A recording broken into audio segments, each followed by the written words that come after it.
That's good stuff. Yeah, no kidding. Well, all right, everybody got me? Well, it's a great day to be a Razorback, I can tell you that. And I'm excited to get back out on the field on Friday.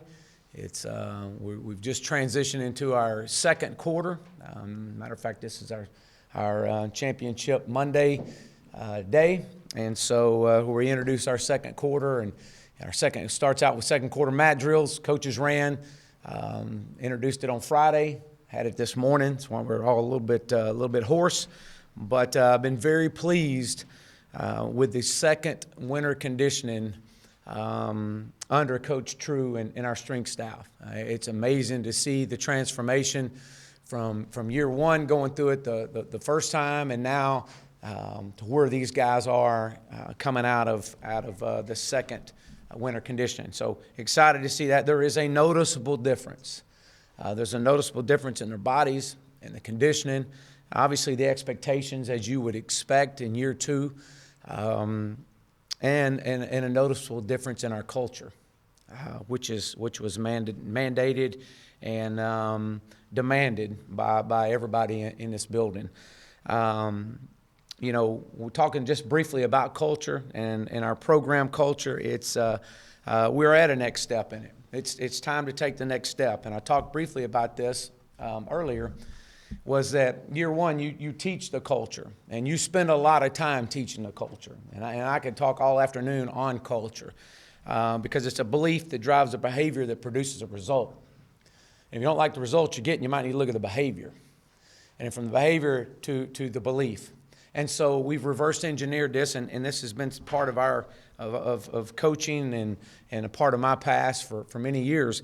And we are taking that next step. But it's not something you come in and you spend a short period of time on. It's something that's every day. It's every part of your day.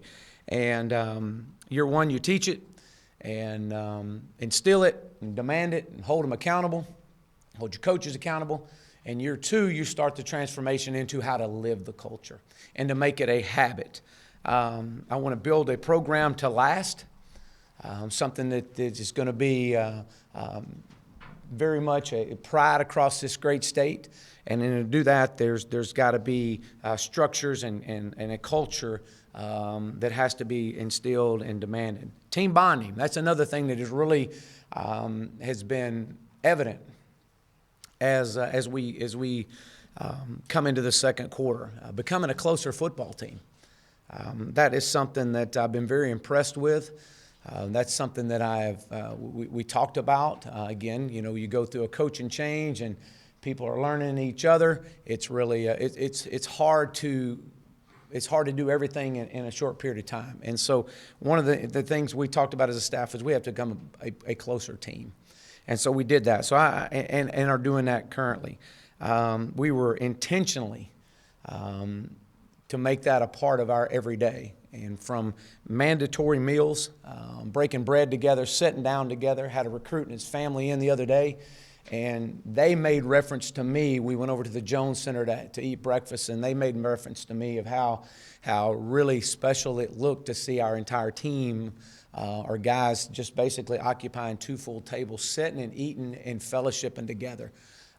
So that again, that's small, but again, it's a big deal. And as you build unity and build continuity, and so we've been very intentional with that, and understanding that's part of being a good teammate is understanding your role and everyone's role. The other thing that I think has helped with this is the earn everything by everyone mentality, coming back and earning the logo that so many people have worked so hard to get and to wear and to be so prideful in, to earn it. And from coaches to trainers to water girls, water guys, equipment staff, everybody took the approach on, and to watch these guys earn it back, and to see guys like Cam Curl and Scooter tweeting out of, hey, make sure everybody comes to breakfast because we get points, and those points will get us earnest gear back. And so again, the accountability that encompasses with the earn everything mentality. As a staff, meeting with our staff on the emphasis of the second spring, is there was really one thing that we wanted to come out of spring with, and that is we want to become more fundamentally sound in all three phases: offense, defense, and special teams. And that's I know that's a big net and it's a big umbrella, but it's in the grand scheme of things, what does fundamentally sound mean? That you got to be able to execute and at a very high level the small things that's asked of you. Start with special teams. I'm excited. Barry Lunny is our special teams coordinator. I felt like that the continuity of our staff, while we may not have been able to do that in year one because there was a lot of moving parts, the continuity of our staff has allowed me to move Barry in that position. I know it's a collective effort. All coaches will be involved in special teams, but Barry will be the point person. I think we'll be more efficient in some areas. Daniel DePrado joins us from the University of Colorado, which will serve as our analyst in special teams. He's got an incredible background. He comes from a coaching family. He's coached at a high level and has been successful everywhere he's been. So we're really excited about his energy and excited about what he brings to this not only our special teams unit, but to our program. And Jeff, he's a great man and got a great family. Again, his dad's a longtime coach, and so I'm excited about having that. A couple things, special teams, that I really want to talk about is we got to create a positive culture for being on special teams. And that's something that it's got to be instilled from me down, and so I'm excited about that these guys understanding the importance of playing special teams, and having that culture set in this program that this is the end thing to be a part of. Establish our core fundamentals in all phases of our special teams. Again, there's the buzzword again, and so while we may not be doing just full onset of for example, a true kickoff, we're going to work the fundamentals of the actual kickoff or the kickoff return. So that's just one small example of what we're going to do. Defensively, I know you had a chance to meet Kenny Ingram.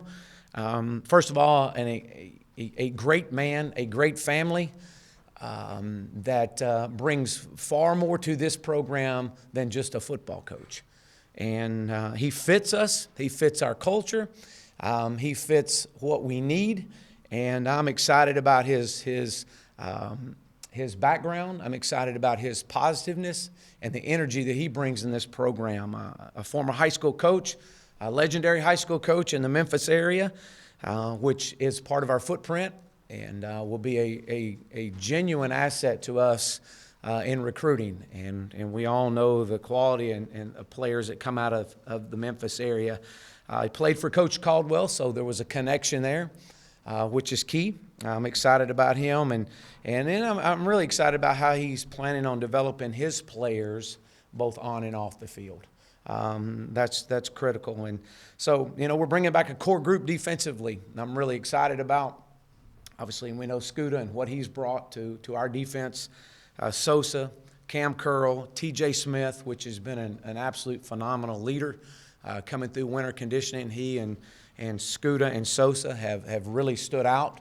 Cam Curl has taken his experience and knowledge in my time around him since we've been back, and then tie that in with a talented group of young guys that maybe played a little bit, but man, this is their opportunity. And when you look at Joe Fouché and a Miles Mason, Bumper Poole, Ladarius Bishop, and Jaquez McQuillan, guys that we feel like that are going to come in and have a really sound year, but we got to have a great spring out of these guys. So challenging these young guys.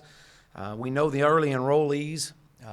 Eric Gregory has been very much a standout, and watching him, and obviously he brings such a physical presence. Mateo Soli has done a really good job adapting and moves well. Zach Williams is another one that is going through and got here in January and has really stepped in and picked up and is everything we expect of him, as all these guys. Two guys I also want to mention that I anticipate these guys coming in and having an immediate impact is Devin Bush and Greg Brooks. These are two guys that are quick, have been very impressive through our mat drills. So I'm excited defensively. I know Coach Chavis, again, we talked just strictly about we got to become fundamentally sound defensively. And so before we can add all this stuff, we're spending a lot of time this spring on just the intricate details of mastering that position, your position. So offensively, as we've mentioned, we've got to create and expand on our offensive identity. I know Coach Craddock probably talked a little bit to y'all last week about that as something that I'm very passionate about. We got to get this offense right. We're going to get this offense right. And we weren't as productive in any way, shape, form, or fashion that was up to our standard last year. And so I expect that to be a major emphasis, getting back to just our identity. Having Ben Hicks here is going to help us.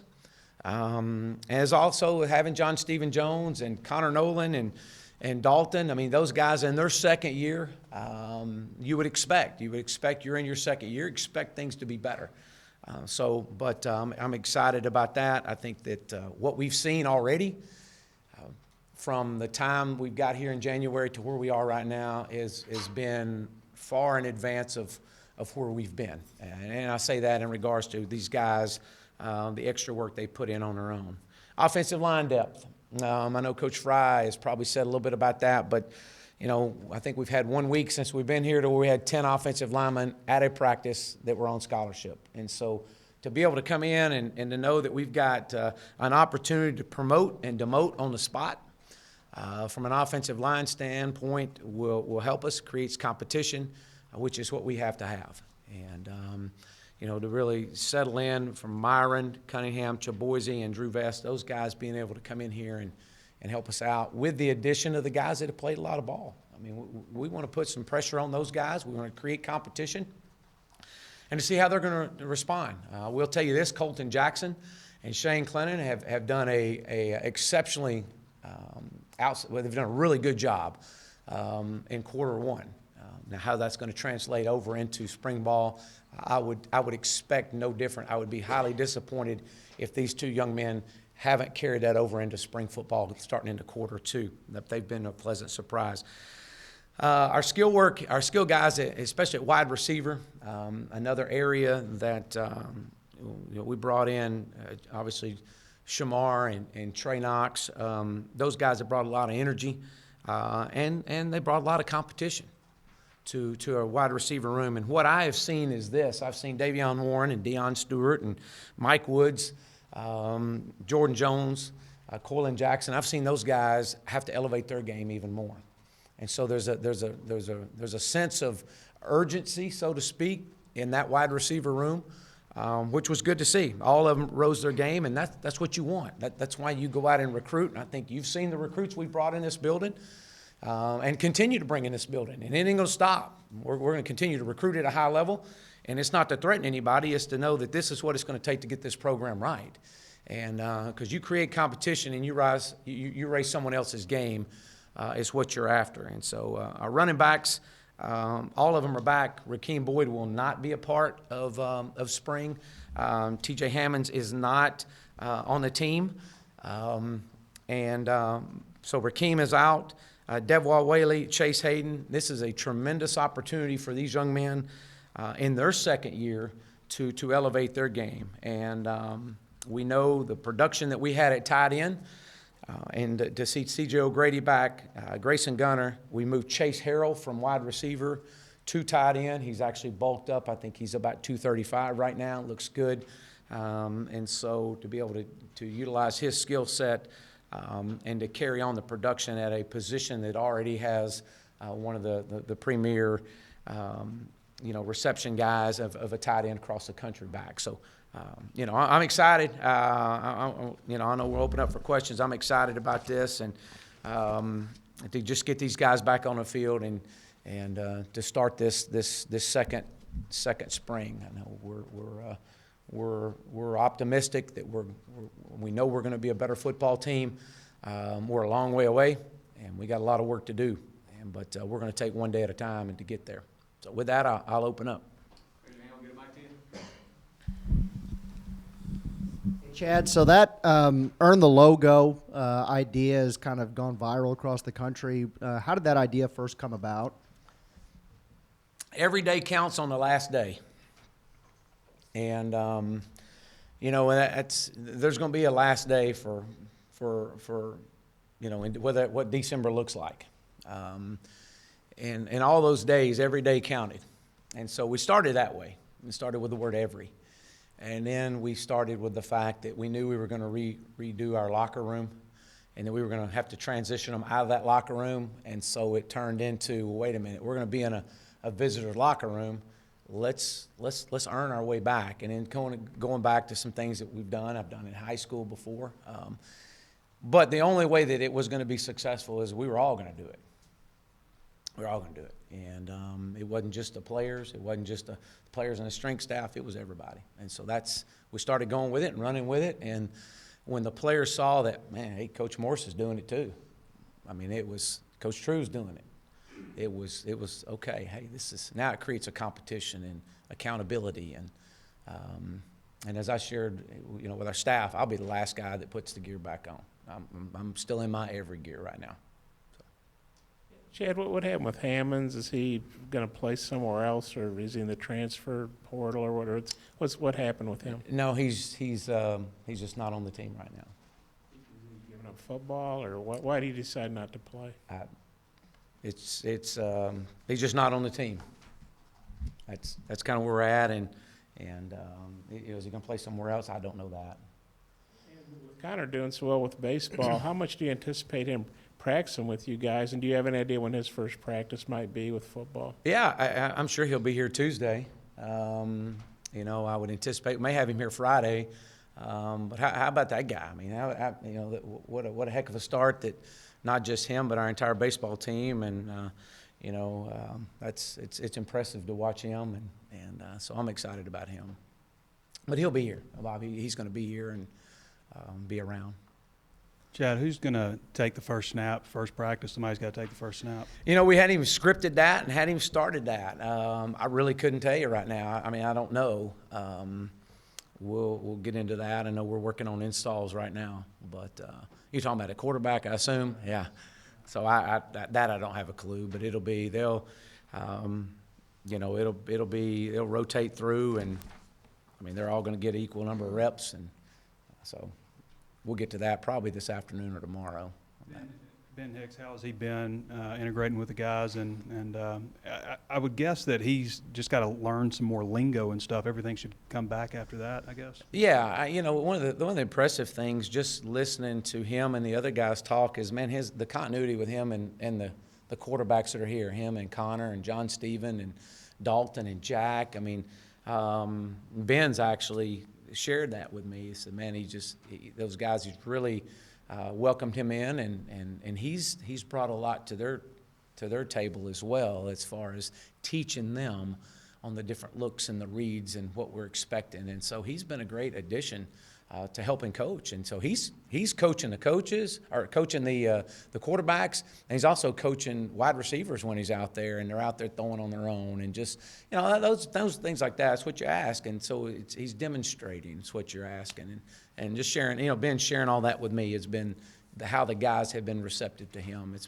been good. So no Hammonds and no Boyd, having maybe some running back depth issues for the spring, does that affect what you want to implement? Does that have an effect on that moving forward? No, not really. We'll move Jordan Curtis from corner to running back, which is what he played in high school, which will give us some depth there. But no, it's not. I mean, we've got to get fundamentally sound. We got to go back to the tracks of our zone, our outside zone, and power and counter. Those things like that have got to be. We got to perfect those things, and so regardless who's back there. Last spring you brought such an emphasis on tempo to the offense. I mean, does that still hold this spring after last season? Yeah, yes, it will. But we're gonna, like I said, our main number one focus right now is the fundamentals. Now, will we get to the fastball and or what we call the red ball? Yeah, we'll get there. But we don't want to hurry up to mess up. And I think that maybe, you know, I don't want our players to lose focus of the fact we got to play so fast that we lose focus of the fundamentals. Let's get the fundamentals down, and then we'll increase the speed at which we play. Coach, last week, Coach Craddock mentioned that Chase Harrell's going to be moving from wide receiver to tight end. Are there any other players who could be moving around positions-wise? Well, Jordan Curtis is going from corner to running back. Outside of that, I don't anticipate anyone else. With Connor, when you get him out there, some guys only have so many bullets in their arms. How do you kind of work with that and what he's got to try to do on the weekend with baseball? I know you've kind of been planning on it, but once it gets there, how do you handle that? Well, again, just communicating with him and how he feels, and obviously Coach Van Horn and their strength staff and Coach True and our strength staff have communicating. And so I think that's number one, is making sure that he knows how his own body feels and to be able to communicate effectively with us. And not to overdo him. I mean, he's smart. He understands. Having him around and be around his teammates and be able to get the reps that he is getting in is critical. The offensive line had issues, if you want to call them that, late in the year last year. You played some young guys, some freshmen, the last couple games. How have you seen them progress through spring or before spring practice, and what kind of rotation are you expecting through these 15 practices? Well, I like I said earlier, I expect this group to be, Coach Fry probably said it best. I mean, to be able to promote and demote, hire and fire, whatever you want to say, on the spot, to be able to come out and come out with 2 and even 3 full units that you can put on the field. We've still got other guys in high school that are going to be coming. So I think that's going to allow some competition, and with competition comes a little bit rise of your sense of urgency, and so I think those things definitely help everybody. And so the rotation in which we want to settle in, and the quicker we can get to our 5, the better. But at the same sense, we got to develop some fundamentals. We got to go back and look, and as we did our quality control study of things we didn't do good, and expand on it. And was it scheme? Was it technique? Was it fundamentals? What was it? And so that's what we've spent the last several weeks going back and looking at, and then devising a plan of what is our one focus. I don't need 9 focuses. I need one focus, and it goes back to our fundamentals. We got to get better. You mentioned Rakeem's going to be out for the spring. I think we knew Brito and Briston. Are there any other guys that are dealing with injuries and aren't going to be able to go through spring? No. A no contact will be Hayden Henry. Micah Smith will be a no contact, but they'll be out there in drill work. Kirby Adcock with his hip will not be a part. Audrey Horn, toe, won't be out. But really, that's Cameron Vale with a foot. But that's really it right there.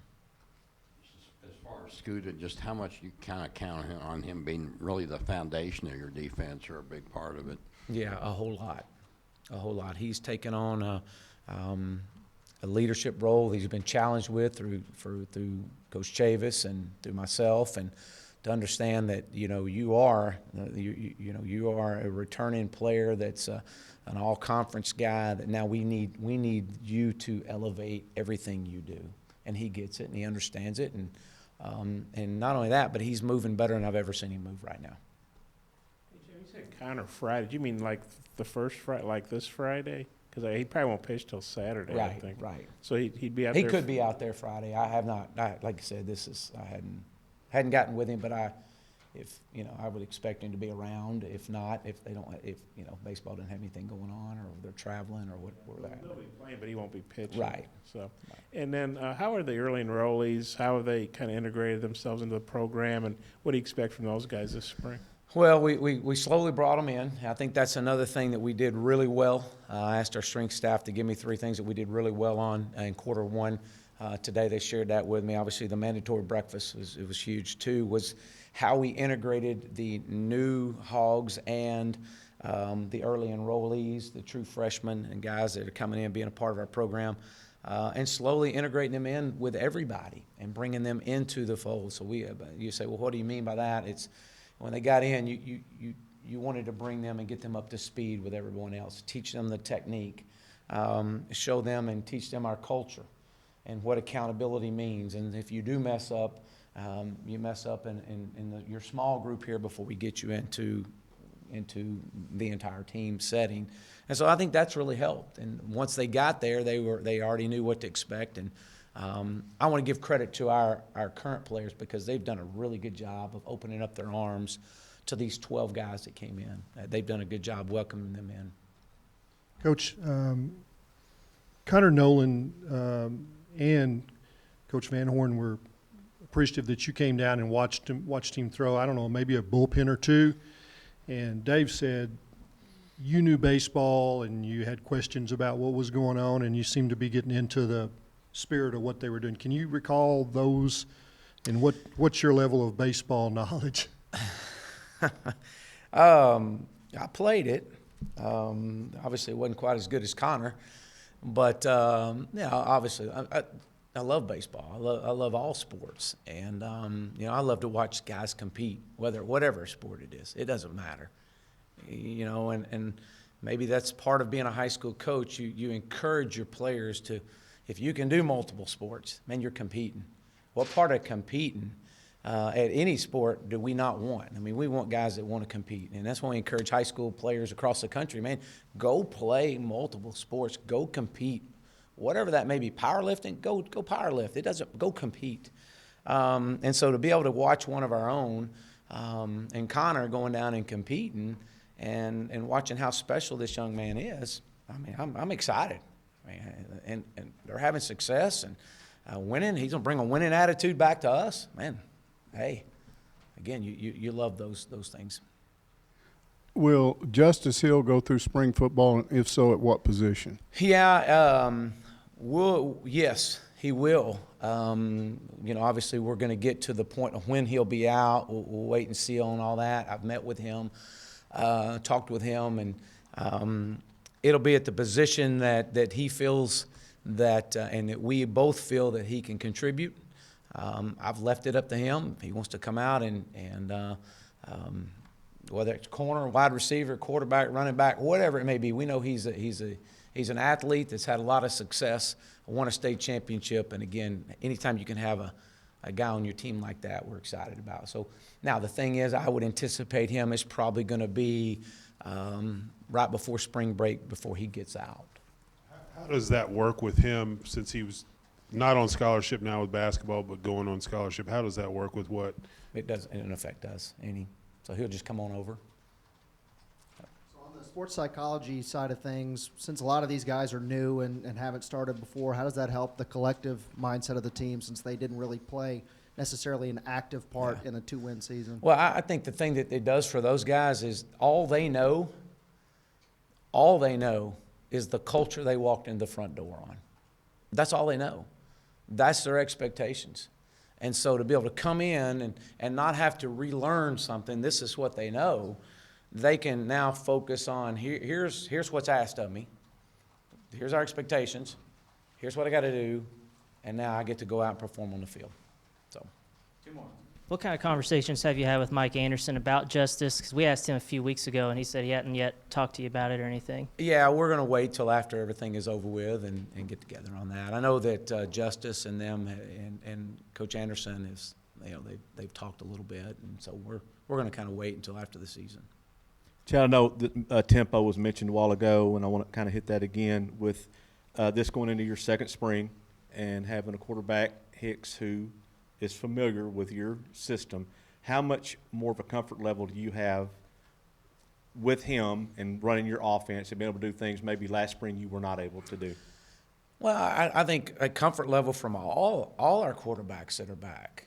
Ben obviously played in this system for 3 years, but there's some things he's still got to improve on and learn as well.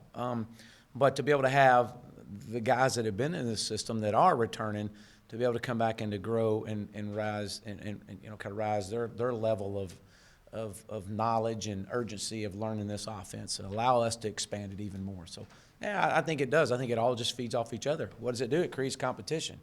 We're always in a quarterback market. I've already said that. So anytime you can continue to create competition, man, wow, that excites you.